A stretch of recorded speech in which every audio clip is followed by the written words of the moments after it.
CPM-ന് വലിയ വ്യത്യാസം, പരിതാപകരമായ മൂന്നാം സ്ഥാനത്താണ്. നിയമത്ത് ഞങ്ങൾ നിൽക്കുന്ന പൊസിഷനിൽ നിന്ന് ഞങ്ങൾ വന്ന് അത് ആയിട്ട് വരും. ഞാൻ നിങ്ങളെയൊക്കെ പാലക്കാട് തിരഞ്ഞെടുപ്പിൽ എന്തൊക്കെ പറഞ്ഞു, ഏതെല്ലാം കാര്യങ്ങൾ പറഞ്ഞു. അപ്പം ഞാൻ പറഞ്ഞതല്ലേ അവസാനം ശരിയായത്? അല്ല, നിങ്ങളാരും എന്നോട് പറഞ്ഞതോ നിങ്ങളാരും എന്നോട് ചോദിച്ചതോ അല്ലല്ലോ ശരിയായത്. ഞാനല്ലേ പറഞ്ഞത് 15,000 വോട്ടിന് ജയിക്കേണ്ട സ്ഥലമാണ് പാലക്കാട്. പക്ഷേ CPM അവിടെ കാണിച്ച വൃത്തികേടുകൾ കൊണ്ട് അത് അതിന് മീതെ പോവും എന്ന് ഞാനല്ലേ പറഞ്ഞത്. തെരഞ്ഞെടുപ്പിന് 2 ദിവസം മുമ്പ് ഞാൻ പറഞ്ഞതല്ലേ അവിടെ റെഡിയായത്. 18,000 വോട്ടിന് ജയിച്ചില്ലേ? നിലമ്പൂര് പറഞ്ഞതും ഞാൻ പറഞ്ഞ കണക്കല്ലേ ശരിയായത്? പുതുപ്പള്ളിയിലും തൃക്കാക്കരയിലും ഞാൻ പറഞ്ഞ കണക്കല്ലേ ശരിയായത്? ഈ കണക്ക് അത് തന്നെയാണ്.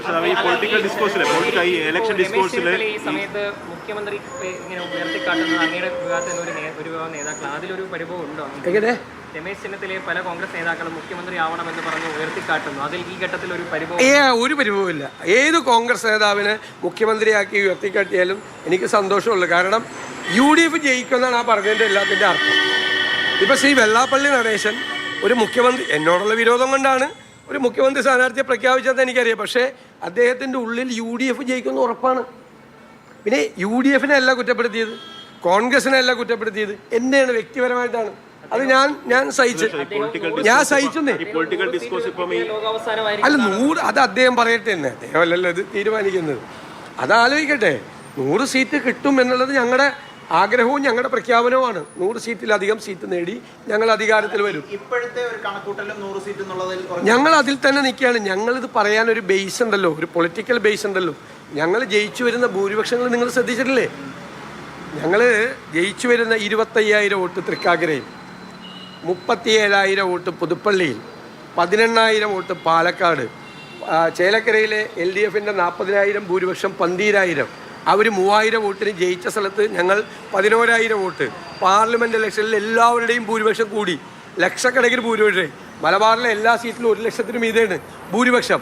30 കൊല്ലത്തെ ഏറ്റവും തിളക്കമാർന്ന വിജയം ലോക്കൽ ബോഡിയിൽ 4 കോർപ്പറേഷൻ പിടിച്ച് നിൽക്കുകയാണ് UDF. അപ്പോൾ ആ ഒരു ശ്രേണിയിൽ, ആ ഒരു ട്രെൻഡിൽ വിജയം പോകുമ്പോൾ 2001 വിജയം ഉണ്ടാവും. ഉറപ്പായിട്ടുണ്ട്. UDF തരംഗമാണ്. എനിക്കത് പുതിയുഗ യാത്രയിൽ കൂടുതൽ ബോധ്യമായതാണ്. ഞാൻ 100-ലധികം സീറ്റിൽ അധികാരത്തിൽ വരും എന്ന് പറഞ്ഞത് പുതിയുഗ യാത്രയ്ക്ക് അടിവരയിട്ടു. നിങ്ങൾ കണ്ടതല്ലേ പുതിയുഗ യാത്ര? നിങ്ങൾ എത്ര രാഷ്ട്രീയ ജാഥകൾ കണ്ട മാധ്യമപ്രവർത്തകരാണ്? ഈ തെരഞ്ഞെടുപ്പ് ചർച്ച പൂർണ്ണമായിട്ടും ഈ ഡീലിലും അതോടൊപ്പം ഇപ്പം ശബരിമല വിഷയം ഉന്നയിക്കുന്നു. പക്ഷേ ജനങ്ങളെ സംബന്ധിച്ച് അവർക്ക് ഒരു സർക്കാർ വന്നതിൽ എന്ത് ചെയ്യും? ഞങ്ങൾ പറഞ്ഞിട്ടുണ്ടല്ലോ, ഞങ്ങൾ ഗ്യാരണ്ടി മാധ്യമങ്ങളെ കാണുമ്പോൾ ഏറ്റവും കൂടുതൽ ഡീലിനെ കുറിച്ചും അല്ല, അത് ഞാനല്ലേ എൻ്റെ അജണ്ട തീരുമാനിക്കുന്നത് എന്ത് ചെയ്യണമെന്ന്. UDF അല്ലേ UDF-ന്റെ അജണ്ട ഞങ്ങൾ എല്ലാ വീടുകളിലും എല്ലാ വീടുകളിലും ഗ്യാരണ്ടി കാർഡ് എത്തിക്കുകയാണ്. എല്ലാ വീടുകളിലും ഗ്യാരണ്ടി കാർഡ് എത്തിക്കുക.